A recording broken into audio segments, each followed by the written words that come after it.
Hey everybody, it's James here from the Sawyer Family Reviews channel, bringing you another Marvel Legends review. And I just put up the Fox X-Men Hugh Jackman Wolverine figure.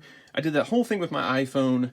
While I really enjoyed the video quality, I didn't enjoy the picture quality quite as much as my usual pictures, but it did go super fast. So I'm going to stick with this format for now until my schedule frees up a little bit, and then maybe I'll get back into doing pictures with the camera. I don't know, I may even just stick with this format and just say, I don't care. This is good enough. For me, at least. It's just a matter of having an outlet to do this with. And so I gotta divorce myself from some of the quality stuff, right? You don't care about all of that. You want to hear about the figure. So today I'm taking a look at the brand new Deluxe Marvel's Apocalypse from Age of Apocalypse. That's a lot of apocalypses in there. This is a deluxe figure for $30. We all kind of assumed that Apocalypse was going to be the Build-A-Figure of the Age of Apocalypse wave, and then it turned out to be Sugar Man. And that's shortly after Toy Biz Hasbro revealed this Apocalypse Deluxe figure using the old Apocalypse Build-A-Figure instead. So we didn't actually have to do a Build-A-Figure with him. We can just buy him as is. He's $30, which is the standard price for their Deluxe figures. They've done a few of these now. There's Deluxe War Machine. They did Monster Venom. I want to say there was another one too, but I can't remember what it was. So we've got some side art here featuring Apocalypse as he appears in the Age of Apocalypse storyline. We've got the back of the box showing off the figure and a brief write-up that says Apocalypse launches an offensive against humankind in pursuit of a world where mutants rule and only the strong survive. Really cool image of Apocalypse there too. And I also wanted to show you, I actually got two of this figure. I wanted to show you what the behind of the figure is. The cardboard insert. I really like that image of Apocalypse. That's really, really cool. Like, I'd buy a poster of that. That's nifty. So yeah, that's just your standard deluxe packaging. He's got the Age of Apocalypse logo up top. I really like this X-Men logo from the Age of Apocalypse comics. So it's neat to see that on packaging. And really quick here, I've got the old packaged Toy Biz from back in the day, X-Men Apocalypse. And I'll have to take it back even further so you can see it. So you can see his old packaged version with that old logo on there too, and the Age of Apocalypse logo. This is what I had as a youngin'. I guess not that young. What year did that come out? 1995. I would have been 17 when this figure came out. And I loved that figure when it came out. So this is kind of how far we've come between these two in 25 years. 25 years. Oh, I feel so old. All right, let's take a look at him. Hang on, let me get the unboxed version. Okay, so here we've got Apocalypse out of the box. His cape actually comes in the box separately, and they've got it kind of laid down behind him and to the side. It's kind of weird the way it's packaged, but you have to attach the cape on separately. And then he also has this clear rubber band that keeps the collar piece on there inside the package. I'm not having much problem, though, with it staying on without that clip on there. Like, it's staying on just fine for me. I know some other people have had some issues with it popping off. But so far, so good. It's just kind of stayed on there. As far as accessories or things he comes with a interchangeable left fist hand. He comes with the open hand on the figure. And then he's got a more stoic head instead of the devious, smiling, laughing head. He's got this head with him. And then last but not least, he comes with a human or mutant skull, whatever you want to say this is, that just kind of rests in his hand. You can kind of hook it into that finger to have it holding on and it won't drop off. That's a really cool addition. I think that's neat looking. It's very maniacal to have him holding a skull and laughing like this. Let's talk about articulation really quick here before we talk about the figure itself. So he's got basically the same articulation we saw on the old Build-A-Figure. So he's got the ankles that they're ratcheting and they hinge up and down, and then they're on a rocker. He's got the swivel at the top of the boot. I'm going to take this cape off to make this easier. He's got double jointed knees that can go all the way back to there, which is pretty good for such a big figure with giant boots. And then he's got a top of the thigh swivel. He's got barbell hips, so you can see inside there, so they can go out to there, kick forward to there. They don't go back much because of his fine booty. And then we've got a waist swivel. We've got a hinging torso that can bend down to there and back to there. That's a good amount of movement there. And then he's got, you know, his shoulder, his torso crunch, it feels a little bit loose. It is ratcheting, but it doesn't have sort of the, you don't have to kind of use some muscle to get it to move. It just kind of moves freely. I'm a little worried about that getting loose over time, but for now it's fine. Same deal with his shoulders, where they're ratcheting, but they don't feel like they're really super tight. I guess having a little bit of freedom of movement is better than being too tight and feeling like you're going to break something. Then he's got shoulders that hinge out, and that is very tight. I like the way that feels, where it's not too tight, but you can feel a lot of ratcheting in there. They don't go up much. They only go up to there. And then he's got a upper bicep swivel. The elbow joint is pretty lacking, and that's because these huge gauntlets, it goes from there to like there. Those gauntlets really don't give you much in the way of elbow movement. He's got wrist swivels. They're hindered by these top of the hand coverings, which are kind of rubbery. And this one, he's displayed in the packaging with his hand kind of twisted, and it's warped. So you see how that's kind of bending out a little bit? I'm going to have to put that in some hot water or something to get that to flatten out a little bit more to the hand. And then last but not least, his head movement, he goes down to there, which is kind of making him pull out like a turtle look, where he's going, I'm not turtly enough for the turtle club, where he goes down that far and then hinges back to like that. And then he's got a little bit of side to side, but again, it's hindered by this collar piece.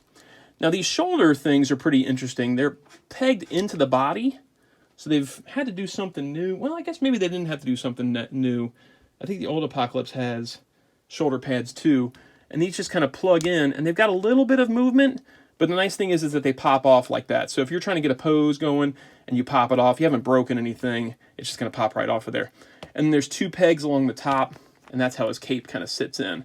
And his cape is sculpted so that it lays pretty flush with the armor. If I can get this to go in there. Come on there.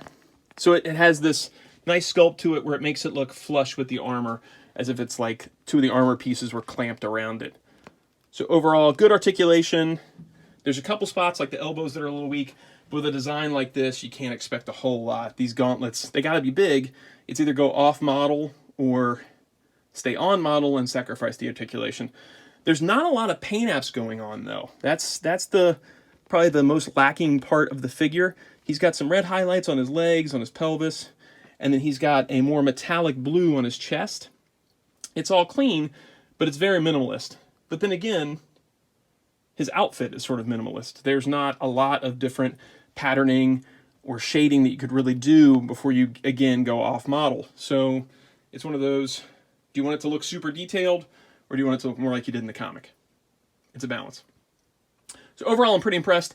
The use of the Build-A-Figure body, too, is nice. We're going to take a closer look at the head in 1 second here. But here is the original Build-A-Figure Apocalypse, and there's our new Deluxe Age of Apocalypse.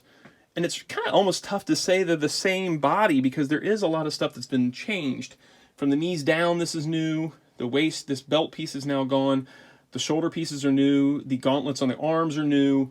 The head is new. The collar's new. So there's a lot of new stuff going on here. One other thing I wanted to say about these gauntlets, too, is you may think that there's articulation here, but they're not. See, it's actually sculpted to the shape of the arm, so there's no twist where the gauntlets are. Let's take a closer look at his heads. All right, there's a closer look at the Apocalypse head sculpt. As you can see, he's like super maniacal and laughy and awesome. Really great head sculpt. This is what I'm going to display it with because it's just so evil and over the top. Now, he did include 2 head sculpts, as I said before, and I think maybe Hasbro did this as kind of a favor to fans that have the original Apocalypse Build-A-Figure but don't have the head. The head is a very expensive part. I've seen people recast it and sell recasts, but finding the original head for Apocalypse, this one right here, is quite expensive. To the point where, you know, Gladiator is now a $100 carded figure just because he comes with that head. So including this extra one with the more stoic look is a good way to put a head out there for people that have that Build-A-Figure but don't want to pony up the money to go back and pick up that head sculpt. I'm sorry if I'm making some noise. I'm putting the Age of Apocalypse, or the regular Apocalypse head on the Age of Apocalypse body, so I can show you that. So that's what he looks like with the regular Apocalypse head on the Age of Apocalypse body. And that kind of works too, if he doesn't fall over. Come on now. This cape is making him a bit heavy. that looks cool too. I think that this head sculpt obviously works better for the regular Apocalypse, but this is a nice alternative if you don't want to pony up the money for this head. You can buy this $30 figure, have a complete Age of Apocalypse still, AOA version of Apocalypse, and then also put your extra head on your headless Apocalypse body. Let's take a look at some size comparisons. All right, let's do some size comparisons here. First of all, let's bring in a couple of the folks that fought Apocalypse and the Age of Apocalypse. We've got Jean Grey and Weapon X together there. This is a good comparison because Jean's a more normal sized height and Weapon X is the short Wolverine mold. So that gives you a good idea of just how tall he is. You know, I probably should have brought a ruler in and showed you, but my bad, I don't have one right here. And then let's put him next to some of the big baddie Build-A-Figures from Age of Apocalypse. So here we've got him next to Sugar Man, who is in the Age of Apocalypse wave, and he's taller than Sugar Man, but Sugar Man is a big, chunky Build-A-Figure, like he's real wide. So he's got him in height, but Sugar Man's way wider. And then an older Build-A-Figure in Nemesis, which is an older Hasbro Build-A-Figure from the Age of Apocalypse, and that looks cool together. So we can get all three of the big baddies from Age of Apocalypse together here, and that's cool. He looks great with these two. Man, I love Age of Apocalypse. I love the storyline. It's one of my favorite times in comics. I remember reading it, and at that point, we didn't know if it was going to go back to status quo or not. Like, we felt that all the titles are canceled, and these are new titles, and we had no idea if X-Men was going to come back in the same form it was, or if this is all we had now. There was the toys from Toy Biz. There was the 2-part episode on X-Men the Animated Series, which the idea for that is actually what inspired the comics. They wrote the storyline for the cartoon for Age of Apocalypse before the comic line happened. I don't know if you guys knew that or not. You check it out. Look it up. So it was just a really cool idea, really cool storyline. I love that alternate reality stuff, like It's a Wonderful Life, but it was a terrible life without Charles Xavier. So having this line and having these figures is like a dream come true. I really liked that old line from Toy Biz, like I showed you earlier, but these highly articulated figures, the fact we got a whole wave, we've got a deluxe figure, we probably got another wave on the way, that's an exciting time. $30 value for this guy. I think he's well worth it. It's a cool giant figure. It's a Build-A-Figure basically. Regular figures are $20. The X-Men movie figures are $25. He's only $30. I think that's a deal. Now, there is some controversy with these deluxe guys in that if you've already bought a Build-A-Figure wave to get a Build-A-Figure, and then it comes out as a $30 release, that can kind of sting sometimes, like with the whole Venom, Monster Venom deal. That stung a bit. But this guy, I mean, they're bringing him out this way first as Age of Apocalypse. Yes, we did have the old Apocalypse Build-A-Figure, but they're not just re-releasing him in a $30 figure. It's basically a whole nother character, almost, because it's an alternate timeline. So I think it's a great release. You should definitely pick him up. He is awesome. If you enjoyed the video, like, subscribe, notify. Yeah, leave a comment down below if you pick this guy up, what you think about Age of Apocalypse. And I'll talk to you guys next time. Bye.